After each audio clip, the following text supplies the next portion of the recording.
हाँ नमस्कार दोस्तों, मैं राजेश।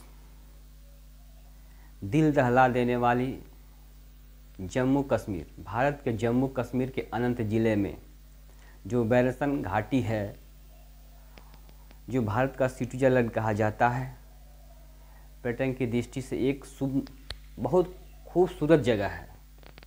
यहाँ पे हज़ारों की संख्या में पर्यटक घूमने गए थे और वहाँ पे जो सरकार है, सुविधा के नाम पे कुछ नहीं था। आतंकी आए, दूसरे देश से आए। 40 मिनट तक उसने 30 से 40 मिनट तक उसने लोगों के बीच में रहा। वहाँ पे दहशतगर्दी फैलाई, जानें ली और 26 जानें ली और 20 के लगभग घायल हुए। और 30 से 40 मिनट रहने के बाद फिर वहाँ से निकल के अपने देश चले गए। जो भारत की सीमाएं हैं वो किसके अंदर आती हैं? जो भारत की सीमा है वो केंद्र सरकार के अंदर आती है। तो केंद्र सरकार ने अपनी सीमा की सुरक्षा के लिए क्या किया था, क्या बंदोबस्त किया था? उसकी खुफिया एजेंसी कहाँ थी कि आतंकवादी आता है और वो भी जो आधुनिक हथियारें हैं, AK-47 हैं और भी जो आधुनिक हथियार हैं, उससे लैस था। और उसने 30 से 40 मिनट तक जो पर्यटक स्थल है बैरसन घाटी, जो पर्यटक स्थल है, वहाँ पे उसने 30 से 40 मिनट तक तांडव किया। तांडव करने के बाद फिर वापस भी चला गया और भारत की खुफिया एजेंसी को पता नहीं चला। जो भारत की खुफिया एजेंसी है उसको इसके बारे में पता ही नहीं चला कि क्या हुआ। और वहाँ से वो तांडव करके चला गया। 26 जानें ली, 20 से अधिक लोग घायल हुए। उसका मकसद, जो आतंकवादी था, उसका मकसद केवल भारत के जो अंदरूनी क्षेत्र है उसमें नफ़रत फैलाना था, क्योंकि उन्होंने शायद धर्म को पूछ के मारा था। यानी इसका मतलब कि हिंदू मुस्लिम आपस में लड़े, भारत में अशांति फैले और उसका मकसद पूरा हो जाए। लेकिन भारत के लोग ऐसा नहीं होने दिया। वहाँ के जो निवासी थे, जो वहाँ के लोकल लोग थे, उन्होंने अपने स्तर पे वहाँ पे बहुत सुधार किए, बहुत काम किए। वहाँ पे लोगों की जानें बचाई, लोगों को सुविधा दिए, अस्पताल दिए, अपने घर में उसको जगह दी। यानी पहले तो फर्स्ट टाइम उन्होंने ही वहाँ पे जितना हो सका मदद किया। स्थानीय लोग, पुलिस को आने में समय लगा। इस समय जो दूर संचार टेक्नोलॉजी का ज़माना है, इस ज़माने में भी पुलिस को आने में आधा घंटा लगा। ये देखिए, भारत के पास सेना है, उसके जो इंटेलिजेंट ब्यूरो हैं, जो खुफिया एजेंसी है, वो कहाँ थी, कहाँ सो रही थी? इसमें उत्तरदायित्व तो किसका बनता है?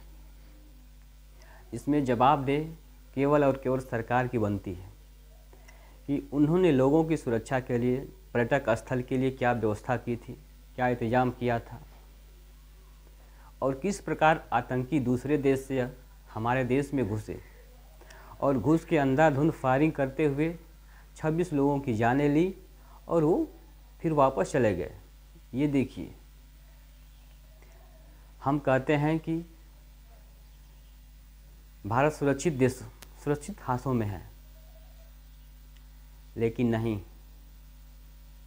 अगर इस तरह की घटना होती है तो हम इसको सुरक्षित नहीं मान सकते। जवाब कौन देगा? जवाब इसमें विदेश मंत्री दे, रक्षा मंत्री, जो भारत के रक्षा मंत्री हैं उनको जवाब देना चाहिए, गृह मंत्री हैं उनको जवाब देना चाहिए, प्रधानमंत्री को जवाब देना चाहिए। इतनी बड़ी हादसा कैसे हुई, उन्होंने इसके लिए क्या इंतज़ाम किया था? कुछ इंतज़ाम नहीं था। हज़ारों की संख्या में पर्यटक आते हैं वहाँ पे कोई फोर्स नहीं थी, कोई पुलिस नहीं थी, इसलिए वहाँ पे इतना बड़ा हादसा हो गया। लेकिन नहीं, हमें तो राजनीतिक रोटियां सेकनी है, राजनीतिक लाभ लेना है। हर एक पार्टियां लाभ लेने में लगी हुई हैं, लेकिन देश की जनता के बारे में कोई नहीं सोच रहा है। 26 लोग मारे गए हैं, तो 26 लोग कौन हैं? किसी का भाई है, किसी का पति है, किसी का लड़का है, ये और हमारे ही देश के हैं।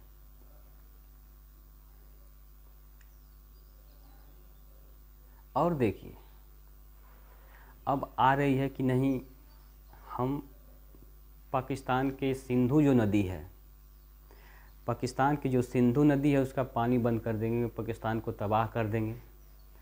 अपनी देश की सुरक्षा, अपनी सीमाएं तो सुरक्षा हो नहीं पा रही है। देश में आतंकवादी आते हैं, मार के चले जाते हैं। लेकिन नदी जो इतनी बड़ी सिंधु घाटी जो नदी है, उसमें बहुत बड़ी नदी है, उसमें कई नदियां आके मिलती हैं। उसमें जो सिंधु नदी है उसमें लगभग 5 नदियां मिलती हैं और एक सिंधु नदी हो गया, कुल टोटल 6 नदियां आकर उसमें मिलती हैं। पहला हो गया सतलुज नदी, रावी नदी, ब्यास नदी, चिनाब, झेलम और सतलज। सिंधु, ये कुल मिला के 6 नदियां हैं। उसका पानी आप कैसे रोकेंगे? ये नदियाँ, जो सिंधु नदी है, भारत पाकिस्तान, ये तिब्बत से होती है, तिब्बत के जो मानसरोवर वहाँ से निकलती है और भारत पाकिस्तान होते हुए अरब सागर में जाके गिरती है। और इतनी बड़ी इसका बहाव क्षेत्र है। भारत के पास इतना जो पानी है इसमें, उसको डैम करने के लिए, उसको रोकने के लिए कोई व्यवस्था नहीं है।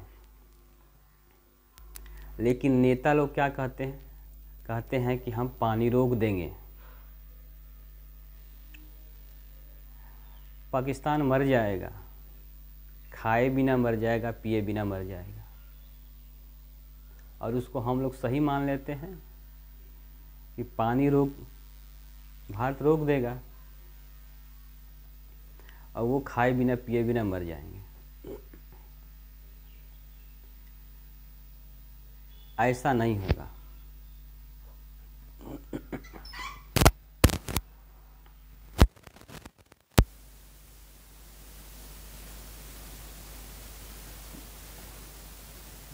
क्योंकि जो इतना उसका नदी का क्षेत्र, बहाव क्षेत्र है, उसमें इतनी जल धाराएं आती हैं, पानी आती है, उसमें पानी है इतना कि आप उसको, कोई व्यवस्था, भारत के पास कोई व्यवस्था नहीं है उसको रखने के लिए, पानी को डैम करने के लिए पानी को। लेकिन नेता लोग बोल दिए तो हम लोग उसको मान लिए। और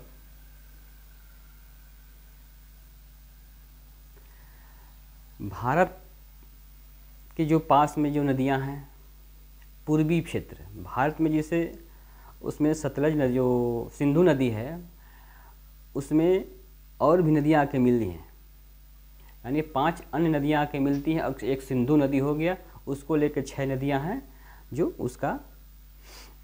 उस नदी में बहती हैं।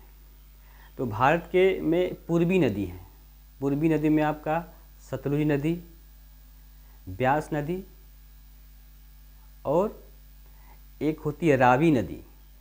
ये भारत के हिस्से में पड़ती हैं। पूर्वी हिस्से का जो ये नदी है, ये भारत को दिया गया है। पश्चिम नदी, जो पश्चिम साइड की नदी हैं, जैसे चेनाब नदी हो गया, झेलम नदी हो गया और सिंधु नदी होगा, ये पाकिस्तान को दिया गया है। 3 इंडिया को, भारत को और 3 पाकिस्तान के हिस्से में आती है। इसका जो चाहे वो कर सकता। हाँ, लेकिन कुछ पश्चिमी हिस्सा जो है भारत अपने अनुसार यूज कर सकता है। उसमें एक संधि हुई थी इस नदी को लेकर, एक संधि 1960 में एक संधि हुई थी। उस संधि में इन नदियों को बांटा गया है। जो पूर्वी नदी है भारत को दिया गया और जो पश्चिमी नदी है वो पाकिस्तान को दिया गया। इसका हम पानी यूज कर सकते हैं। ठीक, 20% से 30% जो पाकिस्तान यूज करता है, बाकी सब भारत यूज करता है। अब इसमें क्या हुआ, इसमें जो मध्यस्थता की थी, जो संधि हुई थी, उस समय विश्व बैंक ने इसके मध्यस्थता की थी, बीच में आकर इसका निपटारा किया था। एक आयोग भी बना है इसमें, जो भी कोई इसमें अड़चन होगी, जो भी विवाद होगा, उससे पहले आयोग बैठ के उसका हल निकालेगा। इतना आसान नहीं है पानी बंद कर देना। जो हम लोग कह रहे हैं कि पानी बंद हो जाएगा, वो टूटी थोड़ा है कि पानी बंद कर दो तो बंद हो जाएगा। वो इसमें एक संधि हुई थी, 1960 में संधि हुई थी, उसमें विश्व बैंक था, उसमें मध्यस्थता की थी और इसका पानी का जल बंटवारा हुआ था। इसमें अगर विवाद ज़्यादा बढ़ गया, जो पानी को लेकर है, सिंधु नदी को लेकर है, अगर इसमें ज़्यादा विवाद बढ़ गया तो इसका अब निवारण कहाँ होगा, अंतर्राष्ट्रीय न्यायालय में होगा इसका निवारण। तो पानी जो विवाद बढ़ेगा तो वहाँ पे जाएगा इसका। ये नहीं है कि हमने बंद कर दिया तो ये ख़त्म हो गया। लेकिन जनता के मन में अलग भ्रम फैलाया जा रहा है, क्योंकि जो नदी जल बंटवारा है वो इतना आसान नहीं है इसको बंद कर देना। हाँ, लेकिन जो आतंकवाद है इसका समर्थन हम नहीं करते हैं। भारत के हर एक नागरिक इसका कोई समर्थन नहीं करता है, क्योंकि आतंकवाद एक बहुत दर्दनाक चीज़ है और इसका भारत के सभी लोग इसका विरोध कर रहे हैं और करना भी चाहिए।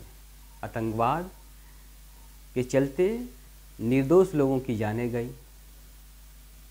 इससे पहले जो पहलगांव है, इससे पहले एक घटना हुई थी। कौन सी घटना थी? पुलवामा अटैक था। पुलवामा अटैक में 40 जवान मारे गए, 200 RDX का यूज हुआ था और उसमें जांच एजेंसियां आज तक पता नहीं चला कि उस जांच का क्या हुआ।